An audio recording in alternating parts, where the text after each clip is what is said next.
Come closer. The shadows have missed you, and tonight they have a new story to tell.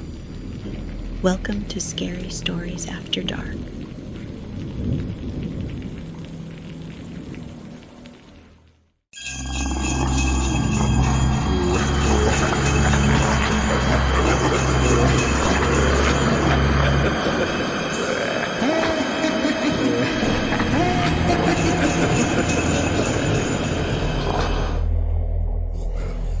Snow fell thick as wool outside the Mercer house, drifting in lazy curls that made the whole street look like a Christmas card.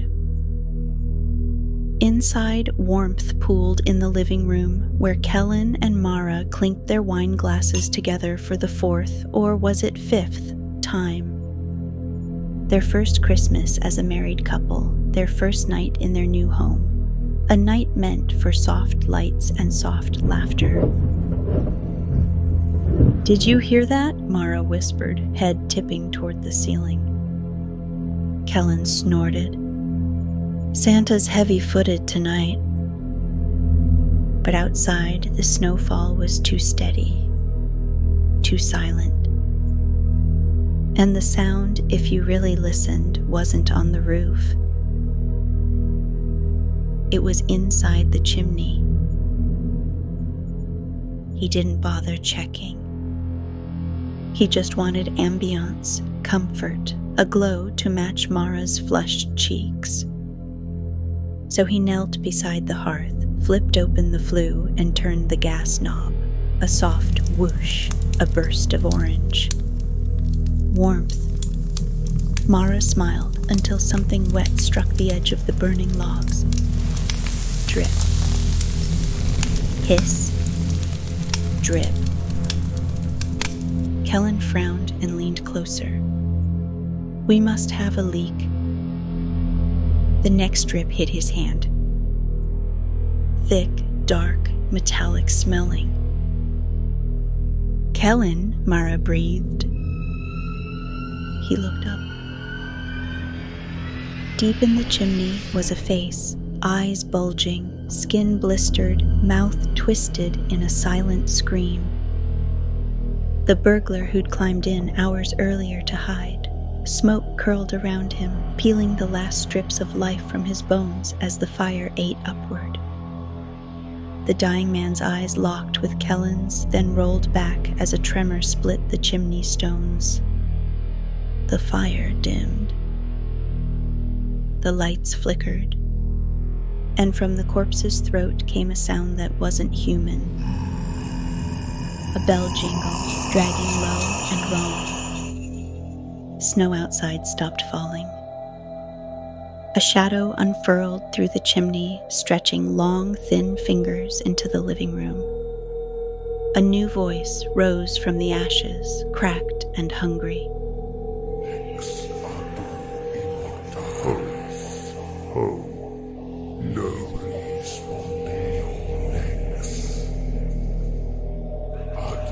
Brynn Mercer always thought Wintermourne looked its prettiest under fresh snow.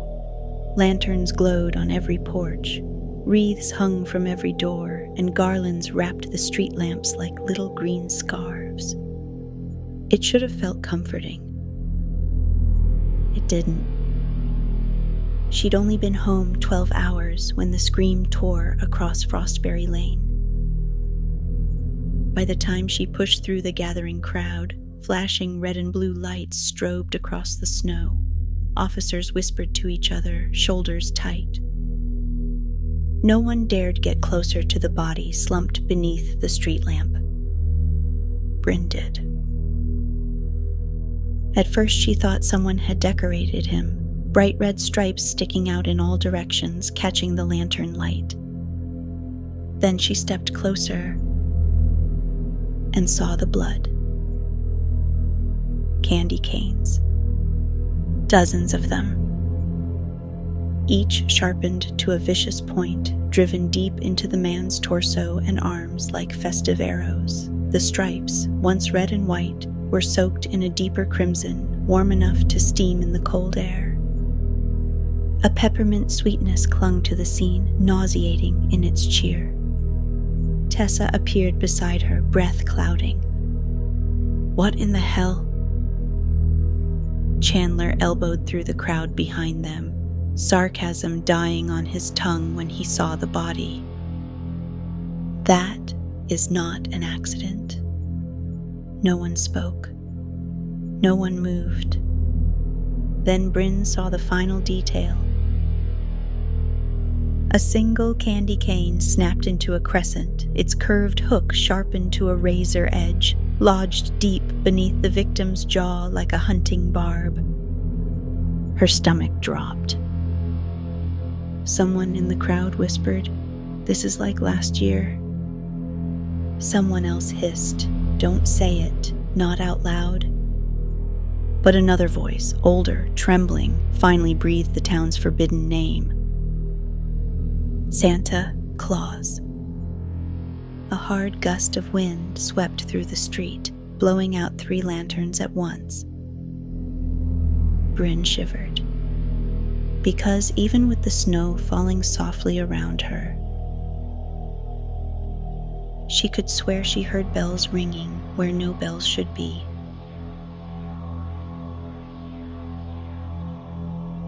Wintermourne always fell silent at night, but tonight the quiet felt wrong, too sharp, too expectant. Brynn kept glancing at the windows of her childhood home, half expecting to see movement in the snowdrifts outside. Her mother had gone to bed early, humming an off-key Christmas melody under her breath. It didn't sound like her. Nothing in this town sounded like itself anymore. Brynn stood in the upstairs hallway, lights dimmed when she heard it. Scratch. Scratch, scratch. Something dragging across the roof above her. She froze. Wind? Tree branch? No. Wintermourne had no trees tall enough to touch the Mercer's rooftop. Her breath fogged the air. Then,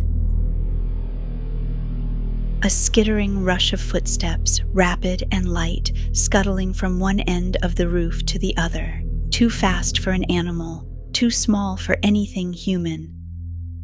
Her heart hammered. "Chandler, did you hear that?" He poked his head out of the guest room, face pale. "Yeah, and unless you installed a reindeer launch pad up there, we're not alone." A loud thump hit the chimney. Then another. Then a sound like tiny claws raking brick. Tessa burst into the hallway, wrench in hand. Something's outside, by the lantern. Brynn ran to the front window just in time to see the porch lantern flicker violently, then die. A shape crouched where its light had been. Small, thin, bent unnaturally. Its skin gray and frostbitten, stretched tight over sharp bones, and its eyes. 2 bottomless pits of solid black, reflecting no light at all. The creature tilted its head, listening. Then it smiled. Rows of razor teeth glinted in the dark, steaming in the cold. It tapped one claw lightly against the window pane, as if asking to be let in. Tessa whispered, "What the hell is that?" Brynn swallowed hard.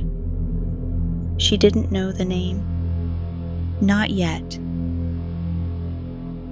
But deep in her bones she felt the truth. This wasn't Santa Claus. This was something born from him. The first Clawspawn. And it had found them.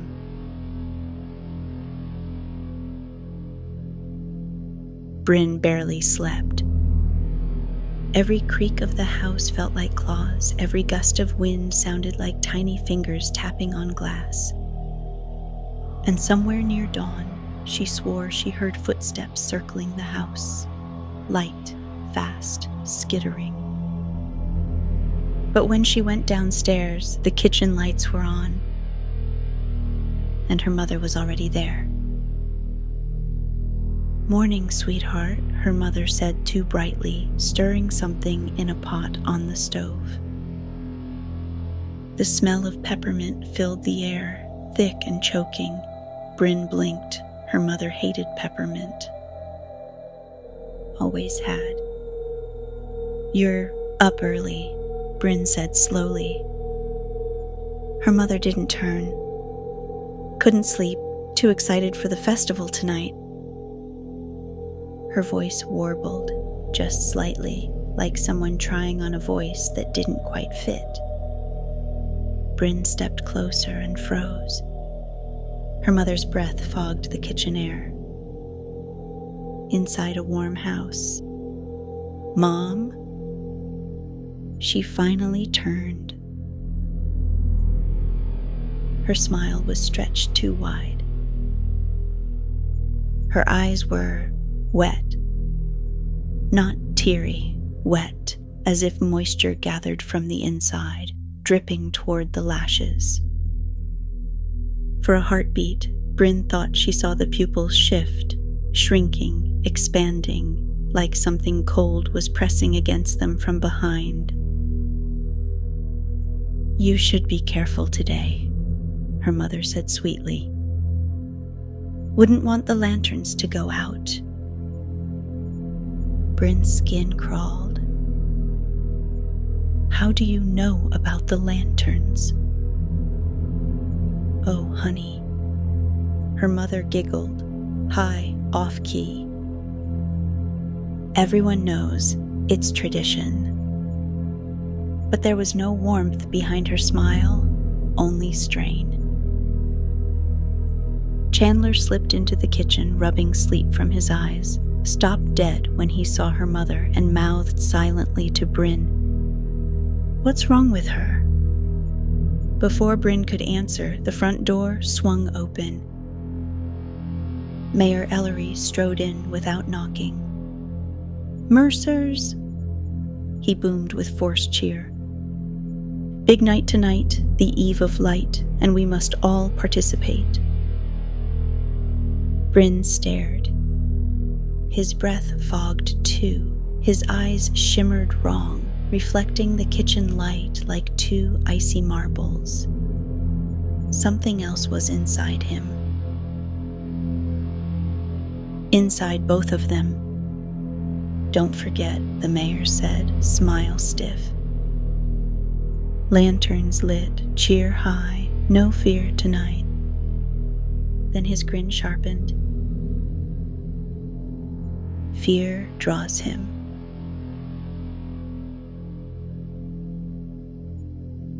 The Wintermourne library always felt too quiet after dark, but tonight the silence felt hunted.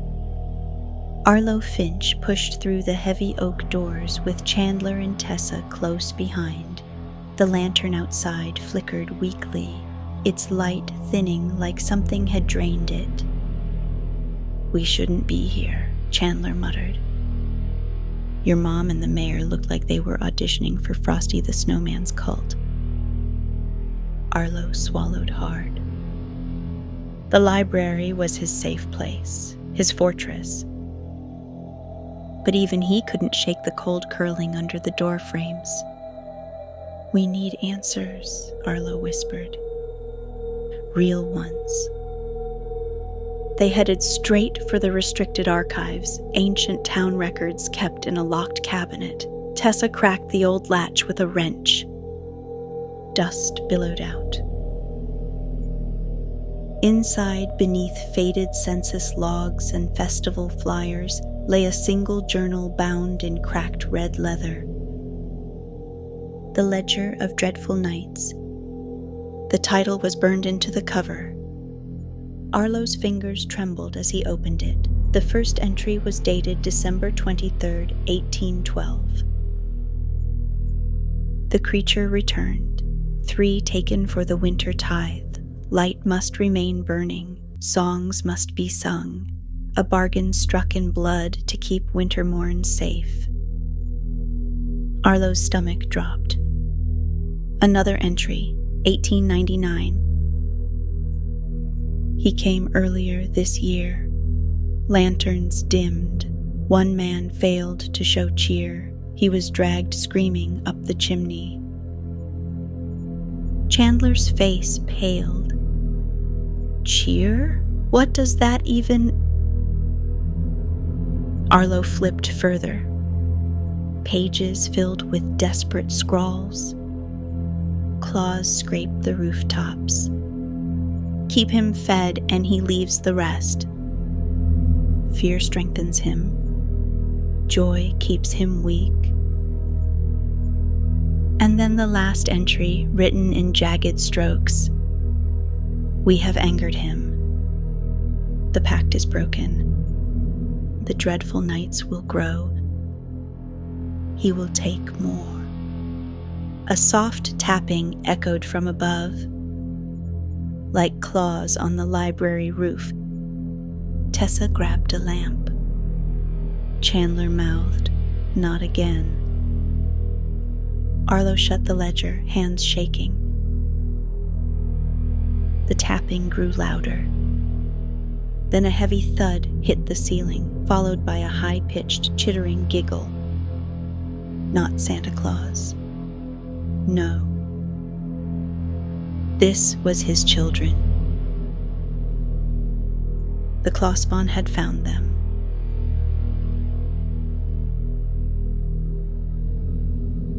The library lights went out all at once. Not a flicker. Not a dimming. Just dark. Arlo gasped and clutched the ledger to his chest as the room plunged into shadow. The only light came from Tessa's trembling lamp, its glow stuttering like a dying heartbeat. "Everyone stay close," Tessa whispered, raising the wrench in her other hand. Too late. Something scuttled between the shelves, fast, low, chittering. Then another, and another. Their tiny claws scratched wood, tile, brick. The sound came from everywhere and nowhere. Chandler backed into Arlo. "There's more than one. I hear 3. No, 4. Arlo swallowed. They multiply. Santa Claus splits when he kills. They're fragments of him. A sudden crash above them. Dust rained down. A long, thin arm punched straight through the ceiling tiles, clawed fingers stretching impossibly downward, grasping for anything warm. Tessa yanked them all back. "That's not a Clawspawn." It wasn't. The arm withdrew with a sickening slide, and heavy footsteps crawled across the roof. Not walking, not running, almost gliding. The ceiling groaned. Then the snowfall outside went silent. A low jingle hummed through the air, dragging like rusted metal. Not bright, not merry. Predatory. Chandler's voice cracked. "That's him. He's early. He's not supposed to come until the festival." "He's hungry," Arlo whispered. The front doors blew inward with a violent bang. Snow blasted into the foyer, swirling in unnatural gusts. And framed in the drifting white stood a silhouette, tall, hunched, limbs elongated, beard wild and rimed with frost. Santa Claus. His eyes glowed faint amber in the dark, tracking their warmth. His grin split too wide, teeth jagged like scorched bone. Then he moved. A blur of red and black, vanishing from the doorway and reappearing on the library's far wall, claws sinking into shelves as he clung sideways like a monstrous insect. Tessa screamed, "Run!" They bolted between aisles as Clawspawn dropped from rafters, as Santa Claus skittered across the walls, as lanterns outside shattered one by one. Wintermourne wasn't waiting for Christmas Eve. The dreadful nights had begun early.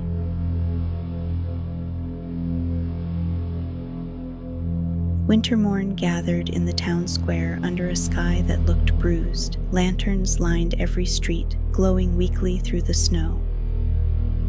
Children laughed. Adults clapped mittens together for warmth. Music played from tinny speakers, too cheerful for the tension crawling beneath it. Brynn felt the dread humming in her bones. Her mother stood beside her, smiling too widely, eyes glassy. The mayor paced near the podium, breath fogging in thick clouds, even though the air wasn't that cold. Something was wrong with the night. Something was wrong with everyone. "Where's Arlo?" Brynn whispered to Tessa. "Still patching his arm," Tessa muttered. "Chandler's watching him. He'll catch up." Brynn nodded, though her stomach twisted. The mayor lifted the microphone. "Welcome, Wintermourne. Let us shine our joy bright tonight. Lanterns high, spirits higher." The crowd cheered automatically, but some voices sounded strained, like they were being forced through clenched teeth. Brynn scanned the rooftops. Snow, wind. Nothing. A thin shape darted across a chimney. Brynn's breath caught. No, no, no. Then she heard it. The wrong jingle. Low, metallic. Dragged out like a dying bell. The lanterns flickered. The crowd murmured. And from the rooftops, tiny black eyes blinked open. Dozens. Maybe hundreds. Clawspawn. They crawled from chimneys, gutters, and roof lines like a swarm of winter insects. Thin limbs contorted, teeth clicked in excitement. Their bodies cast long, twitching shadows across the snow. Someone screamed. Then Santa Claus dropped into the square. He didn't land like a man. He folded out of the air, long limbs bending on impact, claws digging into the snow as he rose, red coat torn open to reveal frost-bitten ribs beneath. The crowd scattered. Clawspawn leapt in every direction, tackling fleeing townspeople, tearing lanterns down with shrieks of laughter. A man was lifted off his feet by a swarm. A woman was dragged into an alley, her screams muffled by the snow. Brynn turned to her mother. Her mother's smile had widened, her pupils blotted black. "Isn't it beautiful?" she whispered. Then she grabbed Brynn's wrist with icy fingers and pointed her toward Santa Claus.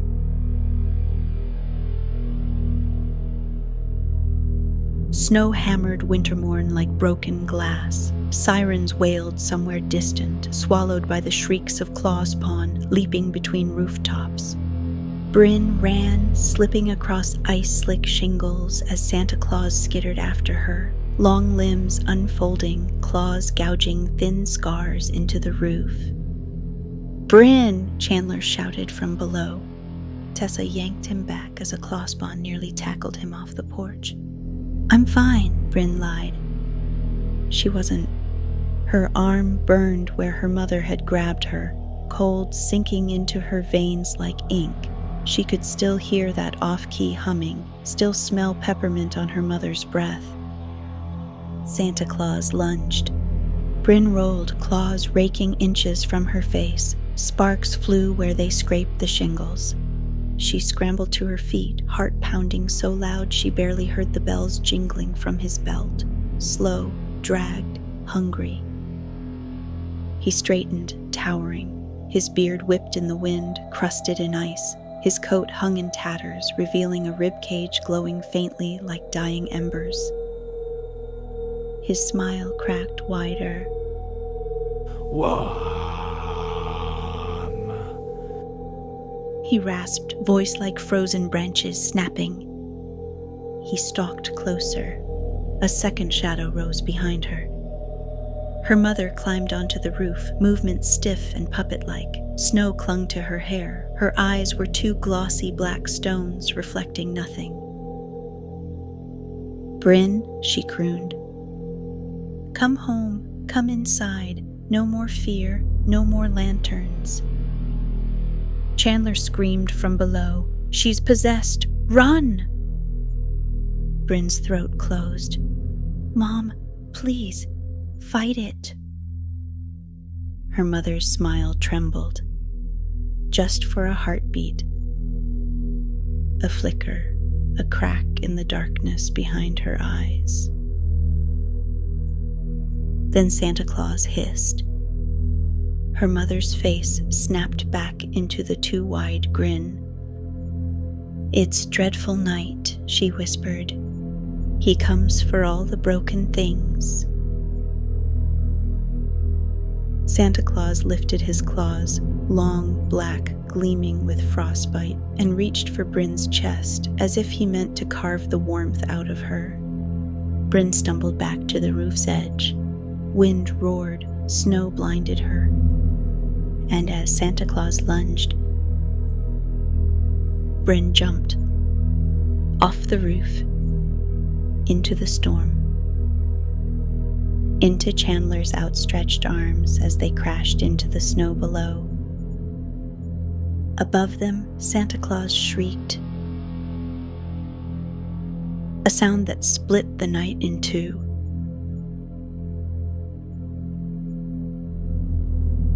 Brynn hit the ground hard, snow exploding around her like powdered glass. Tessa and Chandler dragged her beneath the porch awning as Santa Claus screeched from the rooftop above, the sound twisting the wind into a howl. "Brynn, Brynn, breathe!" Chandler gasped, shaking her shoulders. Her lungs burned, her vision doubled, but she forced herself upright. "Where, Arlo?" A shape stumbled through the storm. Arlo, limping, blood down his sleeve, appeared with a lantern clutched to his chest like a lifeline. "He's hunting warmth," Arlo panted. "We dim our lights, he starves, we go dark. Just for a moment, he can't track us." Another screech tore through the sky. Santa Claus dropped from the rooftop, landing on all fours in the street, his limbs stretched, ribs glowing with ember light, snow steaming around him. Clawspawn swarmed at his feet like starving wolves. And then the lantern in Arlo's hands flickered. Snowflakes hung in the air like suspended ash. "No," Brynn whispered. "Not now. Not now." Santa Claus's head snapped toward them, teeth gleaming. He lunged. Arlo hurled the lantern at the ground. Glass shattered. Flame died. Darkness swallowed them whole. Santa Claus froze mid-stride, confused, lost, blinded without their warmth. For a heartbeat, Wintermourne was silent. Then the creature shrieked, spinning wildly, claws raking the snow, searching for heat that wasn't there. The Clawspawn scattered, disoriented. "Run," Brynn whispered, "while he's weak." They fled into the forest at the edge of town, breath shallow, feet crunching through untouched snow. Behind them, Santa Claus screams fractured into the distance until they melted into the wind. Hours passed. The storm eased. And for the first time all night, the snow finally stopped. On a hillside overlooking Wintermourne, the four of them collapsed beneath the skeletal trees. The town lay dark and broken below, lanterns extinguished, streets empty. Tessa exhaled shakily. Is he gone? Arlo shook his head. He's only blinded, not defeated. Brynn stared at the horizon where dawn's pale light struggled through the clouds. But then, at the far edge of Wintermourne, one porch lantern flickered back to life on its own. A warm little glow, soft, inviting. And somewhere beyond the rooftops, jingle, jingle, jingle, but slow, dragging, hungry. Brynn's breath caught. Wintermourne survived the night. But Santa Claus wasn't finished. Not even close.